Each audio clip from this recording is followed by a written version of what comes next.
Managing the appetite for mentoring is one thing, but operationally finding the time to do it can sometimes be a real challenge. So I'm going to pose this question to you, and that is, how many planned and prepared 45-minute mentoring sessions do you think that you'd be able to conduct over the space of a year? Okay, it's a hypothetical question, but the reason I've posed it is because there is an example of a chap called Marty Davidson, who is based in the States, works for, as it's got there, the Southern Pipe and Supply Company, who are a distributor of plumbing supplies and air conditioning products. And he conducted one 45-minute mentoring meeting with every single one of his employees across 40 locations each and every year. Now that sounds impossible, but in terms of the hours spent, it averaged out at less than 7.5 hours per week. Time and time again, we see that the managers who are most committed to the performance of their people are the ones that go on to succeed themselves. Significantly, Marty Davidson is now chairman of the Southern Pipe and Supply Company. When you talk to line managers, you find out very often is that they spend more time doing other people's jobs than doing their own. And if you really want to be effective as a manager, you should be spending a good proportion of your time, at least a quarter of it, actually growing other people so they can take over responsibilities from you. Let's have a look at the origins of mentoring and find out a little bit more about how it works. Mentoring can often be defined by the nature and the intention of the relationship. Its approach comes from the Greek mythology, and Mentor was Ulysses' close friend, and before setting off to Troy, Ulysses asked Mentor to take care of his son Telemachus and prepare him to become a wise king. So mentoring is all about helping people to develop more effectively. It's a relationship designed to build confidence and aid the mentee's development. It's a one-to-one relationship, as it has here, and the mentor invests their time, knowledge and energy to ensure that the mentee can reach their full potential. And it's for this reason that the mentor must have experience that's relevant to the mentee's situation. And that can be management experience, life experience, but there has to be some level of capability and competence. It's a learner-centered, a learner development process, and it's a relationship designed to build confidence and provide support. So it's this opportunity to exchange wisdom, knowledge and experience, acting as a role model to help the mentee investigate and explore how they can resolve issues while building their confidence and their capability. However, that does mean that there are two considerations which arise from these points. One is that there are implications for the mentee's line manager, because a mentor-mentee relationship should always be outside of the formal line manager relationship. So how is that managed? What gets shared with the line manager and what doesn't? We will explore all of these in further videos. There are also questions over who gets selected and matched up. Is it exclusively high potential employees? Is it people who are struggling? Is it some groups of people who are on a fast track?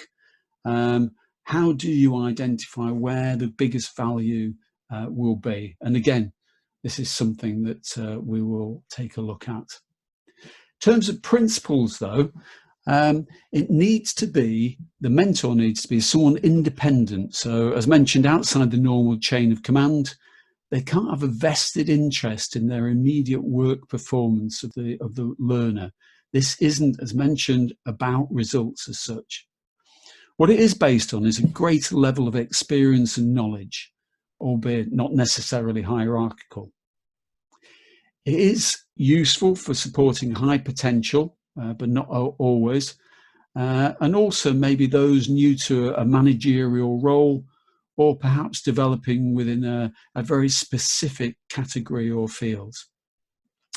Critical, though, is that this is a non-judgmental approach. Mentoring is about encouraging the habit of self-reflection. What can be taken away from something that's perhaps gone wrong or something that wasn't fully realised, and what can be improved next time. It's likely to be a very holistic way of developing people. So it looks at the whole person. As I said, just to sort of conclude this bit about principles, it's important to address the fact that this isn't a power relationship. And that's really why it's best that the mentor isn't the person's line manager. The relationship's one of equality. It does have a natural bias because perhaps of seniority or greater experience, but the aim is always to support the growth and increase the empowerment of the mentee. The responsibility for learning, progress, and whatever results come out of it ultimately rest with the mentee themselves and not with the mentor. Okay, we're moving towards the end of this introductory session, but I would like to finish with a couple of things for you to reflect on. First of all, an observation by Sheryl Sandberg, who's Chief Operating Officer at Facebook. In her book, Lean In, she suggests that the common metaphor for developing people today, in order to help them climb the corporate ladder, might be the wrong way to look at staff development, since a ladder implies there is only one way up. These days, the world's far more unpredictable. It's fast-paced and dynamic. And flatter organisational structures mean that different ways of working have to exist. And much of the workforce respond far less favourably to hierarchy than they ever have done before.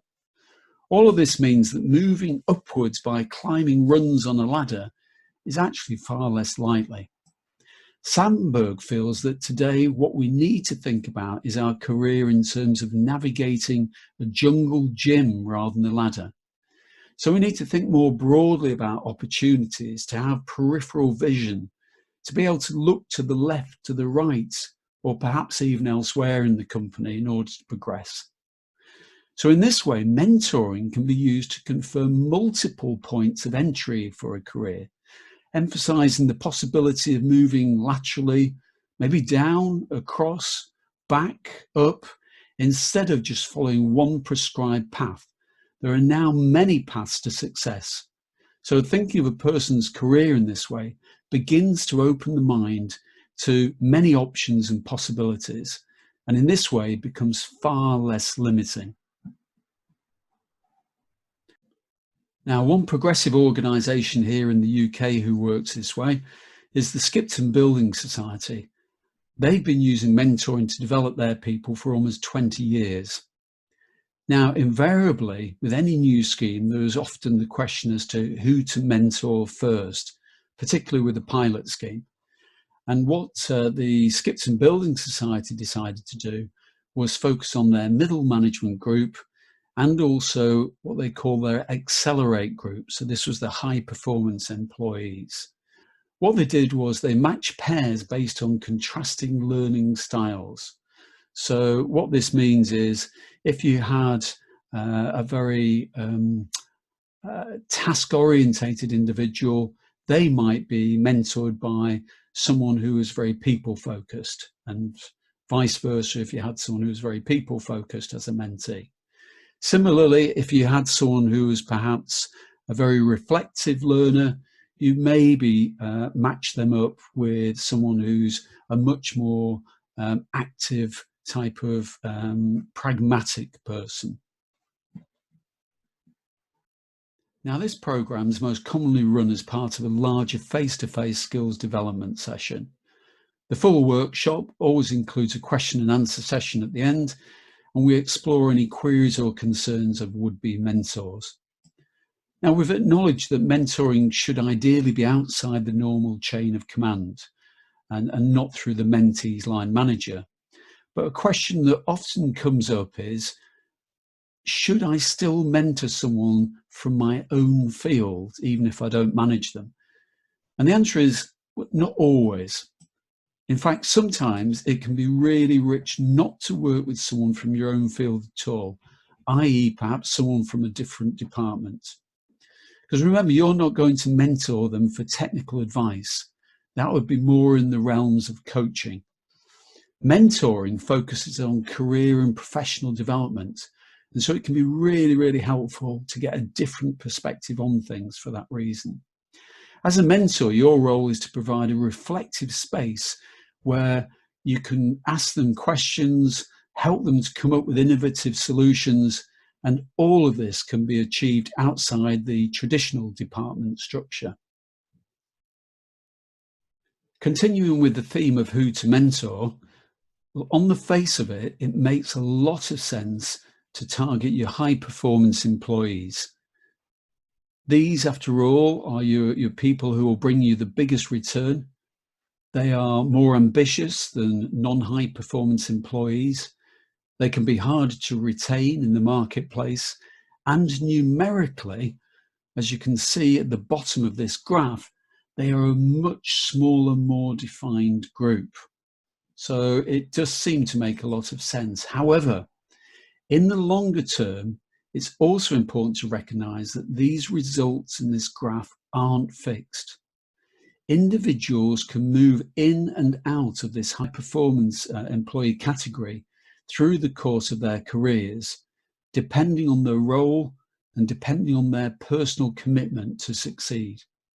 And so because of this, it might be worthwhile to extend the scope of the potential mentees beyond just high performance employees, since the mentoring experience itself can elevate someone's engagement levels and elevate their potential. Indeed, if you have a look back to what's happening now at the Skipton Building Society, you'll see that mentoring is fully embraced at an organisational level, and every single person who joins that organisation is assigned a mentor of their own as part and parcel of their professional development. I'd like to finish with an observation about the Chinese bamboo tree. And this remarkable tree doesn't grow in the usual fashion. While most trees grow steadily over a period of time, the Chinese bamboo tree doesn't begin to break through the ground for a number of years. You water it and you wait an entire year and nothing happens at all. No bud, no twig, no leaves. So you keep watering and taking care of the plant. You wait another year, still nothing. Another year passes and still no sign of growth. And you're starting to wonder if this is worth it. Finally, after 5 years, the bamboo starts to grow. And in just 5 weeks, it grows to over 90 feet tall. In fact, it develops so quickly over those 5 weeks that you can actually see the tree growing before your eyes. Now, the big question is, does the bamboo grow 90 feet in 5 weeks, or does it grow 90 feet in 5 years? Now, mentoring relationships don't have to last for 5 years, but they do often work in a similar way. You can work for weeks, months, even longer with someone with very few signs of progress, and then all of a sudden, things will take off. So, we are at the end of this session, and I hope you've picked up a few things that are relevant to your role and gained a better insight in terms of what mentoring is about. Following on from this video, our next program in the series is going to look at behaviours and skills of an effective mentor. So I hope you can join us. If you'd like any more information about the things we've covered, or would like to share your own personal experiences, please just comment below and I'll do my best to get back to you. Thanks very much for watching.